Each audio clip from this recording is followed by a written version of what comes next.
सभी दर्शकों को शास्त्रीय विद्या चैनल पर हार्दिक स्वागत। आज बहुत दिन के बाद मैडम आई हुई हैं कुछ प्रश्न लेकर के। किसी काम में लगता है बिजी हो गई थी। कहिए मैडम महोदया जी, आज क्या प्रश्न लेकर के आई हुई है? प्रणाम गुरुजी। आयुष्मती भव, बहुत आपका कल्याण हो।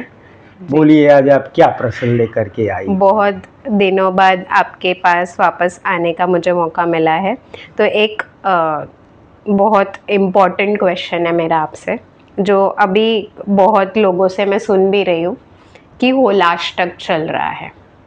ठीक है, मैंने ये भी सुना कि कल से ही लग गया था, तो मैं ये चाहती हूँ जानना कि होलाष्टक पहले तो किसे कहते हैं और इसे होलाष्टक ही क्यों कहा जाता है? बहुत सुंदर प्रश्न है। इस समय होलाष्टक चल भी रहा है जी। इस साल 2026 को 23 फरवरी से होलाष्टक चालू हो गया है जी। और यह 2 मार्च तक चलेगा। आपका प्रश्न है कि होलाष्टक किसे कहते हैं? जी। इसको हम जानने के लिए होलाष्टक शब्द का ही अर्थ समझेंगे। होलाष्टक 2 शब्दों के मेल से बना है, 2 शब्दों के मेल से। ठीक है। होला धन अष्टक। अच्छा। अब होला का क्या मतलब है? होली तो सुना है, होली क्या सुना है जी, लेकिन होला नहीं सुना है। हमारे देश में अनेक प्रकार की भाषाएं बोली जाती हैं। उसी चीज को कहीं पर दूसरी भाषा बोलते हैं, उसी चीज को कहीं दूसरी भाषा बोलते हैं, एक ही शब्द को। होला का एक डिक्शनरी है, उसका नाम है हिंदवी डिक्शनरी, हिंदवी शब्दकोश। अच्छा। उसके अंदर होला का 3 अर्थ बताया गया है। एक अर्थ तो है होली का त्योहार। ठीक है। और दूसरे होला का मतलब है कि ये जो सिख लोग होली के दूसरे दिन सेलिब्रेट करते हैं त्योहार, उसको भी होला कहते हैं। अच्छा। और तीसरा एक और अर्थ है। तीसरे होला का मतलब होता है चना या हरा मटर, जो झाड़ सहित रहता है, पेड़ सहित रहता है जी। उसको हम आग में भूनते हैं। अच्छा। भूनने के बाद जो भुना हुआ वो उसका फल सहित जो रहता है उसको हम कहते हैं होला या होरा या होरहा, कहीं कहीं उसको होरहा भी कहते हैं। अच्छा। जो लोग उत्तर प्रदेश के गांव में रहते हैं उनको मालूम है होरहा क्या है। अच्छा। चना के पेड़ उखाड़ के ला करके आग में ऐसे भून देते हैं, फिर उसको छील छील करके खाते हैं। उसका टेस्ट अलग होता है। नया अन्न इस प्रकार से भून करके खाया जाता है। अच्छा। तो आपको मैंने बताया कि ये हिंदवी डिक्शनरी में इसके 3 अर्थ दिए। तो उसका हम पहला अर्थ लेंगे, होला का अर्थ जिससे होली है। तो होली क्या 8वां, होलाष्टक, अष्टक माने होता 8। ये संस्कृत का शब्द है अष्टक जी। तो होली क्या 8। अब ये क्या है होली क्या 8? होली के सेलिब्रेट के जलने के 8 दिन पहले से लेकर के होली जिस दिन जलती है उस दिन तक 8 दिन तक, यानी होली सेलिब्रेट के 8 दिन पहले, यानी अष्टमी से लेकर के, ये चूंकि फाल्गुन महीने में होली पड़ती है शुक्ल पक्ष को जी, और पूर्णिमा के दिन जलाई जाती है। तो अष्टमी से लेकर के पूर्णिमा तक, अष्टमी, नवमी, दशमी, एकादशी, द्वादशी, त्रयोदशी, चतुर्दशी, पूर्णिमा, यही 8 दिन जो है होलाष्टक बोला जाता है। इसे हम कहते हैं होलाष्टक। ठीक है। अब इसमें एक प्रश्न और बनता है कि बाद के क्यों नहीं दिन 8 दिन लिए गए। होली के जैसे होली जेली, तो पहले का तो 8 दिन लिया गया जी, लेकिन बाद का 8 दिन क्यों नहीं लिया गया। अब इसको समझने के लिए आपको पौराणिक कथा जाननी पड़ेगी। अच्छा। पुराणों में एक कथा भक्त प्रहलाद और हिरण्याकश्यप की है। भक्त प्रहलाद विष्णु भगवान के भक्त होते हैं और हिरण्याकश्यप के वो लड़के हैं। हिरण्याकश्यप राक्षसी प्रवृत्ति का था। उसको वरदान मिला था, ना अस्त्र से मरेंगे, न शस्त्र से मरेंगे, न तो दिन में मरेंगे, न तो रात में मरेंगे, किसी से मरेंगे नहीं।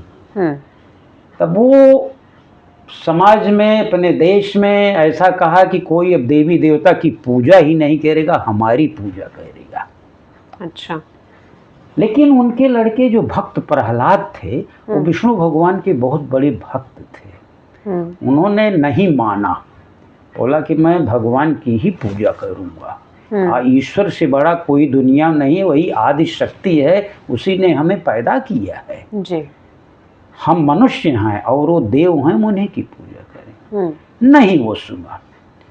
तो प्रहलाद के पिताजी हिरण्याकश्यप उसको अष्टमी से लेकर के लगातार 7 दिन उसको बहुत प्रताड़ित किए। कहीं पहाड़ पर से ढकेल दिए उसके सैनिक लोग, कहीं मतवाले हाथी से दबवा दिए, लेकिन मतवाला हाथी भी उसको भगवान का भक्त समझ कर के ईश्वरी प्रेरणा से उसको अपने सिर पे बैठा लिए, अपने पीठ पे बैठा लिया।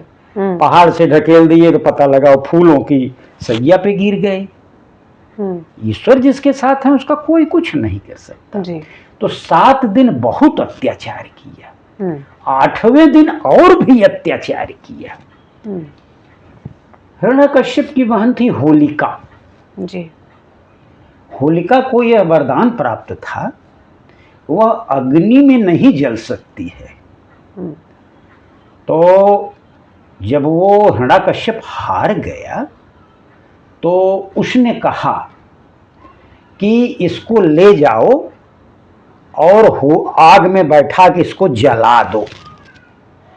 तो 8वें दिन होलिका ने उसको अपने गोद में लिया और आग में बैठ गई और भगवान की कृपा से होलिका जल गई और प्रहलाद बच गए। तो शुक्ल पक्ष की फाल्गुन की अष्टमी से लेकर के पूर्णिमा तक हिरण्याकश्यप ने बहुत अत्याचार किया प्रहलाद के ऊपर, इसीलिए वो 8 दिन बिफोर में, होली के बिफोर में मनाया जाता है। एक तो कथा ये हो गई जी। दूसरी कथा इसमें और है, वो भगवान महादेव और कामदेव के बीच में है कथा है। वो कथा ऐसी है कि भगवान शंकर जी अपनी तपस्या में लीन हैं और ये हुआ कि शंकर जी को लड़का नहीं पैदा अगर होगा तो राक्षसों का उत्पात बंद नहीं होगा, इसलिए उनका लड़का ही राक्षसों को नष्ट करेगा। तो देवताओं ने एक प्लान बनाई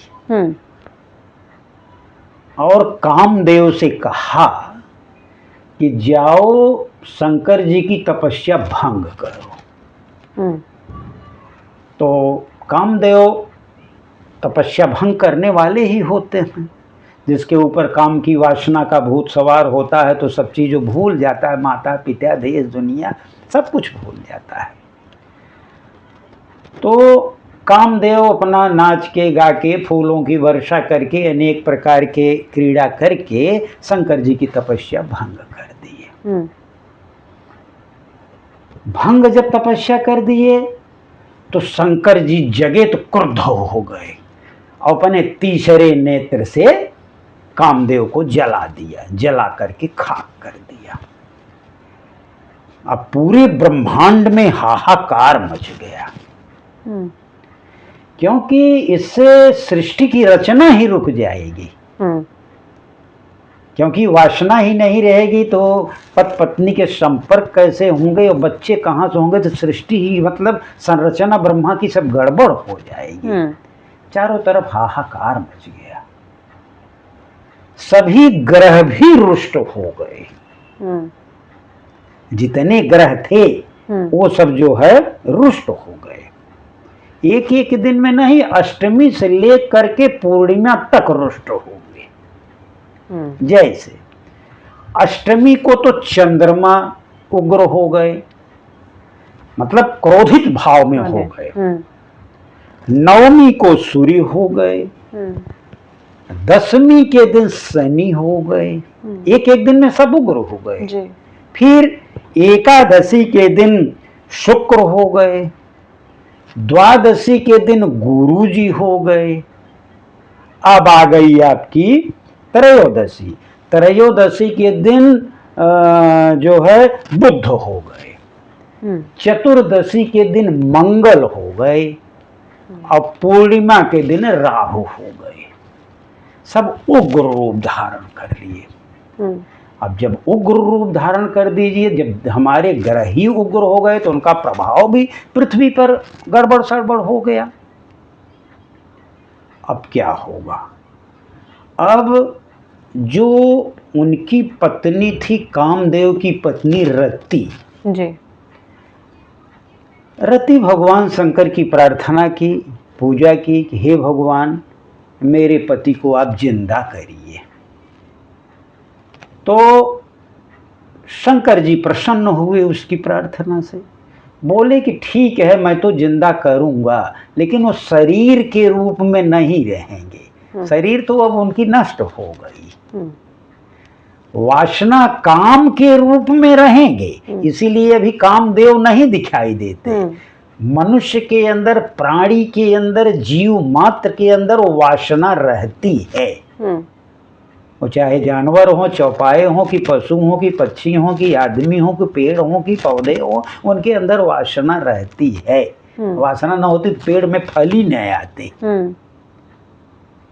तो इस प्रकार से जब वो शंकर जी संतुष्ट होकर के रति को आशीर्वाद दे दिए कि चलो मैं आपका पत्नी, तो लोग सुखी हो गए। अब खुश हो करके होली के दूसरे दिन जो है वो धूमधाम से लोग अबीर खेले, गुलाल खेले, होली क्या वो मनाए। इस पर दो कथाओं के नाते वो होली जलने के 8 दिन पहले अष्टमी से लेकर पूर्णिमा तक ये मनाया जाता है, और बाद में नहीं मनाया जाता है। तो शायद आपको समझ में आ गया होगा कि होलाष्टक किसे कहते हैं और होली के पहले ये मनाया क्यों जाता है। जी जी, बोलिए। इसका नाम होलाष्टक क्यों पड़ा था?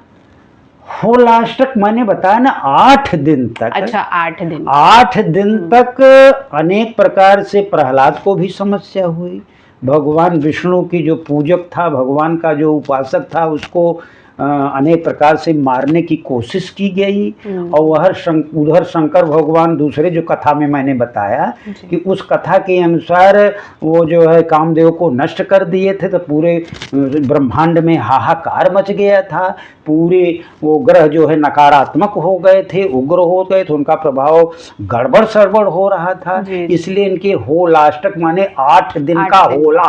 होली क्या मतलब वो बुरे फल देने वाले हैं, इसलिए इसका नाम होलाष्टक पड़ा। 8 दिन की होली के पहले, मतलब उसका बुरा फल 8 दिन तक ही रहेगा। अगला आपका क्या प्रश्न है? अगला मेरा प्रश्न ये है कि इसके बारे में शास्त्रों में क्या लाइक ऐसे मेंशन्ड है, और ये इसका प्रभाव क्या पूरे देश पर पड़ता है होलाष्टक का? हाँ, बहुत सही उत्तम प्रश्न है। क्योंकि कहीं पर आप देखती होंगी इसी होलाष्टक में शादी भी हो रही है, तिलक परीक्षा भी हो रहा है, सगाई भी हो रही है, आना जाना भी है, घर द्वार भी, कहीं पर कुछ नहीं हो रहा है। जी। आदमी कहता है यार कैसा होलाष्टक है, आपके यहाँ हो रहा है, मेरे यहाँ नहीं हो रहा है। या तो ज्योतिष गड़बड़ है, या तो लोगों की समझ गड़बड़ है। तो मैं आपको बताना चाहता हूँ लोगों के ज्ञान गड़बड़ है। हमारे शास्त्र में इसको उदाहरण दे के समझाया गया है।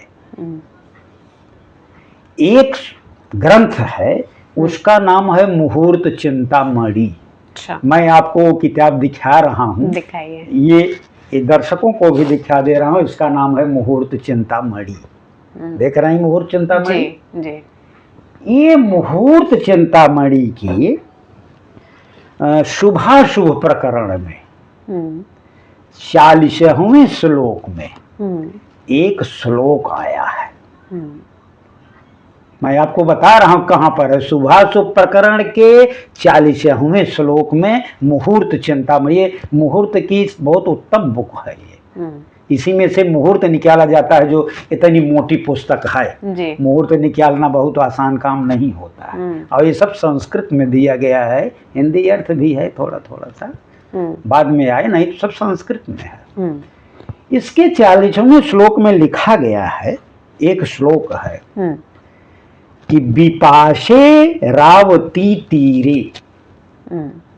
फिर से सुनिए, विपाशे रावती तीरे सुतुद्रयाश्च त्रिपुष्करे। सुतुद्रयाश्च त्रिपुष्करे। अभी मैं आपको अर्थ भी बताऊंगा। तो शुरुआत क्या, विपाशे रावती तीरे सुतुद्रयाश्च पुष्करे, त्रिपुष्करे, और विवाहादि शुभे नेष्टम होलिका प्राग दिनाष्टकम। होलिका प्राग दिनाष्टकम। अब इसका मतलब क्या है? क्योंकि श्लोक सबके अर्थ में, सबके समझ में नहीं आता। जो संस्कृत पढ़ा होगा, अच्छा संस्कृत, ये नहीं 9-10 तक पढ़ लिया और ज्ञाता हो गया। ऐसे तो मैंने भी पढ़ा है 9-10 में, बट मुझे कुछ नहीं समझा। जो उसके बारे में विस्तृत अध्ययन करेगा, या तो शास्त्रीय आचार्य होगा, नहीं तो ग्रेजुएशन पोस्ट ग्रेजुएशन में पढ़ा होगा। अब इसका आप जानिए, विपाशे रावती तीरे। विपाशा कहते हैं व्यास नदी को। आप सुने होंगे पंजाब में 5 नदियां बहती हैं, सतलज, व्यासा, रावी, चिनाव, झेलम, सिंधु, बहई पंजाब। पंजाब में यही 5 नदियां हैं। एक उसमें व्यास नदी भी है। तो विपाशे रावती तीरे, तो विपाशा धन ईरावती बराबर विपाशे रावती। ई को ए हो गया है गुण स्वर संधि से, तो एक विपाशा शब्द हो गया, एक ईरावती हो गया, उससे होगा विपाशे रावती। दोनों 2 नदियां हैं। एक विपाशा नदी है जिसको व्यास नदी कहते हैं, और दूसरी ईरावती नदी जिसको रावी नदी कहते हैं। अच्छा। और कौन सी एक नदी हो गई? सुतुद्रयास्य। सुतुद्र, सुतुद्र माने होता सतलज। अच्छा। एक व्यास नदी हो गई, एक रावी नदी हो गई, एक सतलज नदी हो गई। और क्या बोला? त्रिपुष्करे। त्रिपुष्कर क्षेत्र है। त्रिपुष्कर क्षेत्र कहाँ है? अजमेर में है। अच्छा। जिसको पुष्कर कहा जाता है, जहाँ ब्रह्मा जी का मंदिर है। अच्छा। तो ये व्यास नदी के किनारे, रावी नदी के किनारे, सतलज नदी के किनारे, और त्रिपुष्कर क्षेत्र में। त्रिपुष्कर पहले पुराणों में नदी बोली गई है, नदी या झील। तो वहीं पुष्कर के बगल में ही एक बहुत बड़ी झील भी है, ब्रह्मा जी का जहाँ मंदिर अजमेर में, बहुत बड़ी झील है। उसके किनारे क्या बोलते हैं? विवाहादि शुभे नेष्टम। विवाह आदि जो शुभ कार्य है, यहाँ पर नहीं करना चाहिए। कब नहीं करना चाहिए? होलिका प्राग दिनाष्टकम। होली के पहले 8 दिन पहले, होली के 8 दिन पहले इन क्षेत्रों में शुभ कार्य नहीं करना चाहिए। अच्छा। ये कहाँ लिखा है? मुहूर्त चिंतामणि में। ठीक है। अब इसमें प्रश्न होता है कि लिख तो दिया कि व्यास नदी और क्या कहा जाता है, रावी नदी और सतलज नदी के किनारे नहीं करना चाहिए।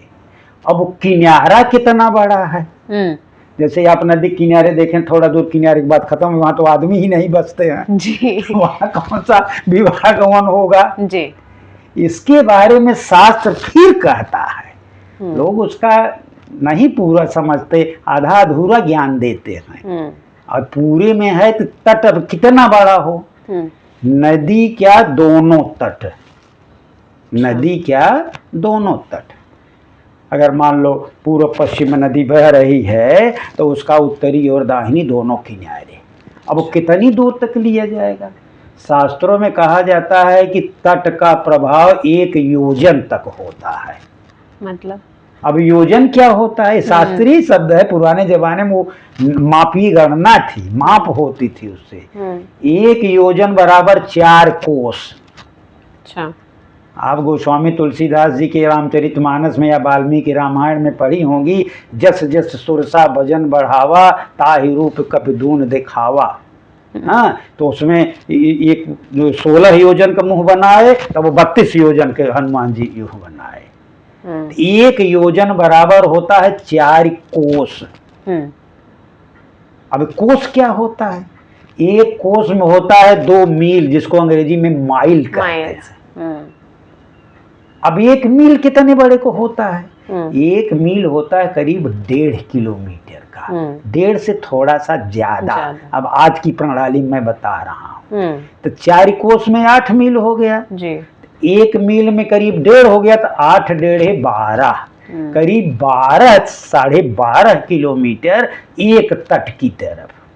अच्छा। और दूसरे तट की तरफ भी 12 साढ़े 12 किलोमीटर कि एरिया में जितनी एरिया जिला पड़ेगा या राज्य पड़ेगा उन सब में ये होलाष्टक माना जाएगा। अच्छा।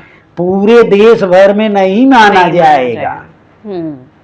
अब वो देश आज के जमाने में कहाँ आएंगे, जैसे ये तो शास्त्र बड़े पुराने हैं जी, आज के जमाने में वो आएंगे कहाँ। पहला हम व्यास नदी से देख रहे हैं, इसमें आता है होशियारपुर। अच्छा। ये सब पंजाब हिमाचल प्रदेश के सारे प्रदेश हैं, जान लीजिए। थोड़ा बहुत पाकिस्तान में भी चला गया है, लाहौर चला गया है, लाहौर भी आता है, इस समय यहाँ नहीं है। और अजमेर का एरिया जो त्रिपुष्कर क्षेत्र है वो भी इसमें माना जाएगा। अब जान लीजिए कि व्यास नदी क्या वो कहाँ पर उसका तट है, उसके जिले कौन से आएंगे। एक तो आ गया होशियारपुर, दूसरा गुरदासपुर, तीसरा मंडी, चौथा कांगड़ा, पांचवा सुल्तान, छठवां कपूरथला। ये 6 जो है प्रदेश, ये किसके किनारे हैं, व्यास नदी के किनारे हैं। तो यहीं पर होलाष्टक माना जाएगा। अच्छा। अब दूसरा आ गया सतलज नदी पे। अब सतलज नदी पे कौन कौन से आपको भूगोल में देखें, मैप में देखें तो क्या क्या 12 किलोमीटर पे आएंगे। तो सतलज के किनारे, अरे सॉरी, रावी के किनारे जान लीजिए, क्योंकि इरावती है, इरावती को अभी पहले नाम उसका इरावती था, अभी रावी हो गया। जैसे पहले बिपाशा था, अभी व्यास नदी हो गया। तो वो उसको इरावती को रावी कहते हैं। अब रावी नदी कौन कौन कौन तट हो गया, एक लाहौर हो गया, अमृतसर हो गया, मुल्तान हो गया, मांत गोमही हो गया, गोमती हो गया, और पठानकोट हो गया। ये आ गए कहाँ पे आ गए, आपके रावी नदी की, इरावती नदी पर जी। तीसरा कौन सी नदी है, तीसरा नाम है सुतुद्रु। सुतुद्रु, अभी सुतुद्रु खत्म हो गया है, उसका नाम हो गया है सतलज। ठीक है। अब इसके किनारे कौन कौन प्रदेश आएंगे। अब सुतुद्र के किनारे आ जाएंगे फिरोजपुर 1, शिमला 2, मावलपुर 3, लुधियाना 4, पटियाला 5, जालंधर 6। यही 6 प्रदेश जो हैं, 6 जिले, प्रदेश क्या जिले। तो यही इतने जिले में और त्रिपुष्कर क्षेत्र, त्रिपुष्कर माने अजमेर का क्षेत्र। तो आपका जान लीजिए पंजाब, हिमाचल प्रदेश, कुछ इस समय पाकिस्तान का क्षेत्र आ जाएगा, लाहौर वगैरह, क्योंकि ये पंजाब प्रांत पहले बहुत बड़ा था। इसी पंजाब में से पंजाब भी निकला है, हिमाचल प्रदेश भी निकला है, हरियाणा भी निकला है। तो और कुछ पंजाब कट के पाकिस्तान में भी चला गया है। पंजाब बहुत बड़ा प्रदेश था। तो वही एरिया जो है उतने में ही होलाष्टक माना जाता है। पूरे देश भर, जैसे उत्तर प्रदेश में नहीं माना जाएगा, महाराष्ट्र में नहीं माना जाएगा, गुजरात में नहीं माना जाएगा, तमिलनाडु में नहीं माना जाएगा, उड़ीसा में नहीं, आंध्रा में नहीं, छत्तीसगढ़ में नहीं, मध्य प्रदेश में नहीं, ये सब नहीं माने जाएंगे। अच्छा। केवल वही उत्तर प्रदेश, आप देखती होंगे दिल्ली में ज्यादा होलाष्टक सुनवाई देता है। जी। उत्तर प्रदेश में जाइए नहीं, महाराष्ट्र में बिल्कुल नहीं सुनवाई देता, गुजरात में जाइए होलाष्टक कोई नाम भी नहीं सुना होगा। तो हर जगह ये न शुभ अशुभ अशुभ का इसका प्रभाव नहीं पड़ता है। अच्छा। तो होलाष्टक मेन रूप से, आज ही मेरे पास एक फोन आया था, उसमें बोला कि पंडित जी होलाष्टक चल रहा है, तो मेरे गांव में तो सगाई चल रही, तिलक चल रही, तो कैसे हो रहा है जी। अभी दिल्ली से 2 दिन पहले फोन आए थे मेरे पास कि वो यहाँ तो होलाष्टक है, तो कैसे आप शादी करा रहे हैं। लेकिन मैं बोला कि अभी लोगों को जानकारी कम है कि कहाँ कहाँ पर होलाष्टक होता। तो मैं आपसे बोला पूरे देश भर में ये होलाष्टक नहीं लागू होता है। तो शायद आपको समझ में आ गया होगा कि होलाष्टक जो है कहाँ होता है और शास्त्रों में क्या बातें इसके लिए बताई गई हैं। अगला है आपका प्रश्न, क्या है, बोलिए। अब हमने होलाष्टक समझ लिया, क्यों होता है, क्या होता है, सारी कथाएं समझ ली। तो एटलीस्ट जितने लोगों के ऊपर इसका इम्पैक्ट पड़ता है या ना भी पड़ता हो, उनको अगर जानना हो, उनके लिए आप ये बता दीजिए कि होलाष्टक में क्या करना चाहिए और क्या नहीं करना चाहिए। हाँ, बहुत सही प्रश्न है कि जहाँ पर इसका प्रभाव होलाष्टक का है जी, वो क्या करे क्या न करे। पहली बात तो आप ये जान लिए कि वो कोई शुभ काम न करे। ठीक है। विवाह न करें, जितने संस्कार होते हैं, चाहे वो जन्मजात संस्कार हो, नामकरण संस्कार हो, कि क्या कहा जाता है अन्नप्राशन संस्कार हो, कि वो चूड़ामणि संस्कार हो, कर्णछेदन संस्कार हो, समावर्तन संस्कार हो, कि विद्यारंभ संस्कार हो, 16 संस्कार न करें, कि यज्ञोपवीत संस्कार हो, ये सब शुभ कामों में माने जाते हैं। कोई भी शुभ काम वो न करे। दूसरी बात, वो गृह प्रवेश न करें, वो भी काम शुभ है। ओके। कोई घर न खरीदे, क्योंकि गृह प्रवेश और घर खरीदना भी शुभ होता है। और वो कोई नया धंधा व्यवसाय न चालू करे, नया घर न खरीदे, नया कार मोटर न खरीदे, क्योंकि वहां पर वो शुभता का प्रभाव नहीं रहता है। नई कोई प्रॉपर्टी न ले, 8 दिन रुक जाए, क्योंकि उसमें ग्रह जो है बहुत अशांत रहते हैं, उसको अशुभ माना गया है। और क्या न करें, अपनी नौकरी न बदले। अच्छा। अगर मान लो नौकरी कर रहे हैं, क्योंकि नौकरी फिर नई ज्वाइन करेंगे, उसमें अशुभता रहेगी।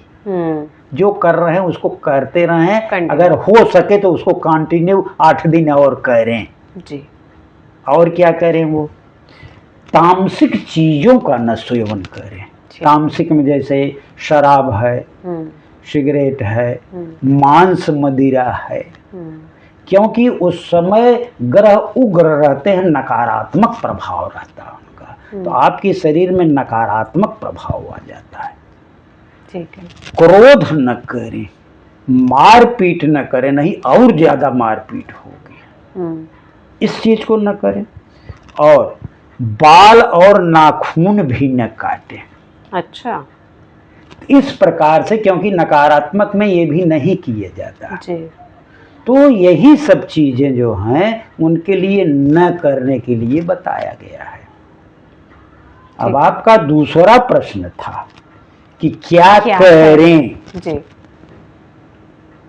करने में तो शुभ कार्य तो मना हो गया, वो पूजा पाठ कर सकते हैं। ठीक है। भगवान की पूजा पाठ जप कर सकते हैं जी। अब पूजा विशेष रूप से किसकी कह रहे हैं, क्योंकि ये विष्णु भगवान से रिलेटेड प्रहलाद के हैं जी। तो विष्णु भगवान की पूजा ओम नमो भगवते वासुदेवाय, का जप कर सकते हैं। और क्या कर सकते हैं, ये शंकर जी से भी रिलेटेड है, क्योंकि शंकर की कथा भी है जी। शंकर जी की पूजा कर सकते हैं, ओम नमः शिवाय का जप भी कर सकते हैं। ठीक। और एक चीज की पूजा कर सकते हैं, नरसिंह भगवान की पूजा कर सकते हैं। अच्छा। क्योंकि हिरण्याकश्यप को मारने के लिए नरसिंह वो सायंकालीन बेला में, जिसको कहते हैं शाम की संध्या के समय प्रदोष काल में, उसी में वो प्रकट हुए थे। क्योंकि न वो दिन था न रात थी, वो संधि बेला थी। और हिरण्याकश्यप का फाड़ दिए थे वक्षस्तर। तो आप, क्योंकि वो भी विष्णु भगवान के रूप हैं, तो आप उनकी भी पूजा कर सकते हैं। और होलिका दहन में होलिका की भी पूजा कर सकते हैं, उससे सुख समृद्धि मिलती है। तो आप ये सब पूजा कर सकते हैं।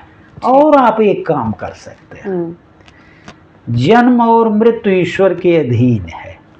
अगर जन्म मृत्यु हो गया तो आप उनका दाह संस्कार भी कर सकते हैं, उसका जन्मजात भी काम कर सकते हैं, उसको रोकना नहीं है। ठीक है। तो शायद आपको समझ में आ गया होगा जी। कि ये होलाष्टक क्या होता है, कहाँ पर लागू होता है, कितने दिन का होता है, होली के पहले ही क्यों होता है, क्या करें क्या न करें। शायद आपके प्रश्नों का उत्तर मिल गया होगा। और कोई प्रश्न हो तो बताइए। जी नहीं, ये मेरा फाइनल क्वेश्चन था होलाष्टक के बारे में। जितना मैं बहुत कुछ सुन रही हूँ, जैसे आपने कहा कि यहाँ पे वो नहीं है उतना वैलिड, लेकिन लोग स्टिल उसको फॉलो करते हैं। स्टिल इसलिए फॉलो करते हैं, ज्ञान का अभाव है। लोगों के मन में अनेक प्रकार की शंकाएं होती हैं कि यहाँ है तो वहाँ क्यों नहीं, या तो हमारा शास्त्र गड़बड़ है, या तो और कुछ बात है, या पंडित लोग झूठा बोलते हैं। तो इसमें यह है कि शास्त्र को या तो समझाया नहीं जा रहा है, या तो लोग उसकी जानकारी नहीं लेना, या तो लोग देख देख के इन्फ्लुएंस हो रहे हैं, ऐसा भी हो सकता है। क्योंकि हमारे और जो ज्ञान देने के साधन हैं वो बरोबर आंसर नहीं देते हैं। ठीक है। उसको अगर प्रॉपर आंसर दें तो हमें लगता है कि सभी मनुष्य समुदाय को इसका फायदा मिलेगा और ओरिजिनल ज्ञान प्राप्त करेंगे। तो शायद आपका प्रश्न शायद कोई नहीं है। नहीं। तो बस हम इसी के साथ अपनी वाणी को विराम देते हैं। आप लोगों का बहुत बहुत धन्यवाद एवं आभार।